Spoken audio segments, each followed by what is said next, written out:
Hi, I'm Yuri. This is a nasty clump of hair, and in a few minutes, this clump of hair will show you the secret to having more energy. So watch this presentation until the end, and you will also discover a shocking age-old way of losing weight that actually improves your health, and without becoming a fanatical health nut, using addictive stimulants or expensive foods, or spending hours in the kitchen. Plus, you'll discover the two foods you absolutely must avoid if you want to wake up feeling more refreshed and enjoy lasting all-day energy. I don't know how long I'll have this presentation online or how long it'll be free of charge to watch, so watch this now while you still can. Now you may think you've tried it all and seen it all, but you have never seen anything like this before. And I promise, the tips and solutions you are about to uncover will shock you. And one tip in particular will totally shock you. Remember, I'm about to share some killer stuff to help you enjoy all-day energy and drop weight faster, and some more little-known tips to make you look and feel more alive than ever. First, I'm going to share a story with you that's pretty embarrassing. In fact, it's so bad I almost removed it from this presentation. You'll see why in just a moment, so keep watching. Deal? I wasn't always a best-selling health and nutrition author or highly sought-after holistic nutritionist, and I certainly wasn't always a guy with the healthiest diet. In fact, for about 20 years, I was dead tired and suffered from an avalanche of health problems. I remember the day when I decided enough was enough. I'm going to share that story with you now, even though it's really embarrassing and will likely bring up some buried emotions from that time. And I think you need to know how deep down the rabbit hole I went before I made the amazing discoveries I'm going to share with you today that now allow me to live this amazing life. I remember it was late on a Wednesday night in the middle of March, just a few days before my 17th birthday, and I just returned home from soccer practice. And the reason I remember this is going to be really clear in just a moment. It was unusually warm for that time of year, and I remember feeling all sticky as I peeled off my sweaty training attire. You see, I was a goalie, so my padded shorts and knee-high socks were covered in dirt, and I noticed that I even picked up a few skid marks on my left thigh from all that diving around. Quite frankly, I was a mess. So, I marched up our never-ending staircase, as if I wasn't tired enough already, and made my way into the bathroom to get cleaned up. I was tired, my breathing labored, and my hands were throbbing with irritation, compelling me to itch like crazy. You see, having to wear sweaty goalie gloves several times per week flared up my lifelong eczema like molten lava oozing out of a volcano. It was really disgusting. It was so bad that even in the midst of the warmest spring days, I would wear winter gloves while taking the bus to school in order to hide my bare, reptilian-like hands from others to see. Now, seeing and feeling my red, scaly hands in the light of the bathroom brought all those uncomfortable memories rushing back to the forefront of my mind. Now, I was just about to hop in the shower to wash away all that sweat that was driving my hands crazy when I felt it a good idea to first take my steroid puffer to settle my asthma, which was also acting up, as it always did during spring training. I had suffered with terrible breathing problems since I was a child.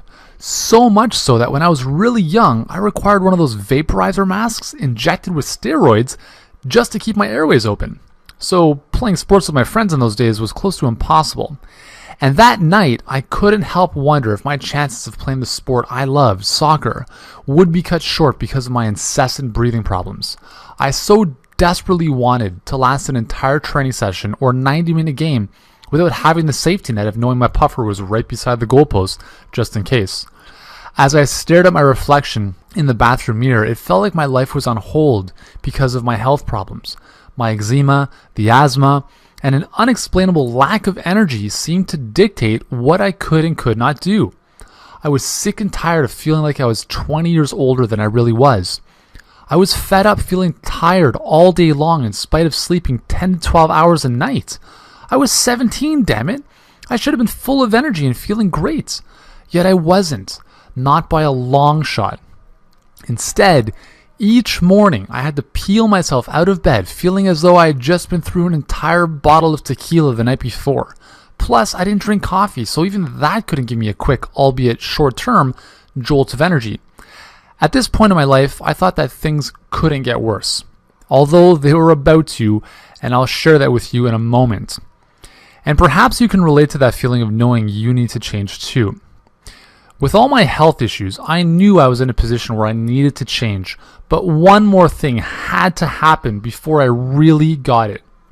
So back to the shower on that warm, sticky night in March after soccer practice.